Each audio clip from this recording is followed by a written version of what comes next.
Maraming salamat, Alfie Dulagan, and congratulations to Francis Palaganas at kay Daddy Frank. Samantala, isang British national patay matapos pagbabarilin sa Nueva Ecija. Junjun C. Pasok!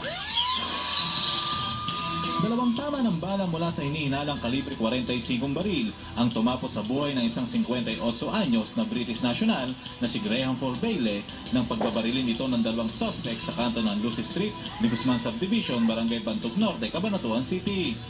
Ayon sa mga nakakita, mga alas 3:30 lang nangyari pa. Meron silang dalawang putok na nadilig na halos oras din alas 3:30 na parang galing yata siya ng zero.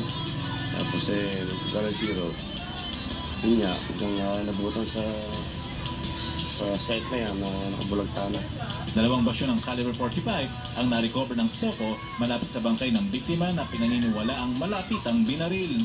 Kanina mga alas 2, beer house. Inabutan ko siya kanina ron, ikaw sa siyang babae. Tapos biniro ko, sabay na tayo umuwi. Tapos sabi ko sabay na tayo. Hindi raw, mauna raw siya. Pag nauna na nga siya umuwi. Ganun nangyari kanina.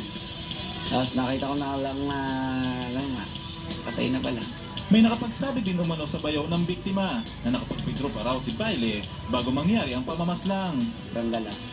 Ayun, hindi ko alam kung maraming nailabas na. Wala, hindi ko naman nakakita. May nakapagsabi lang kanina na nag-withdraw ng pera. Tumanggi muna magbigay ng pahayag ang mga otoridad dahil kasalukuyan pa umano silang nagsasagawa ng investigasyon sa kaso.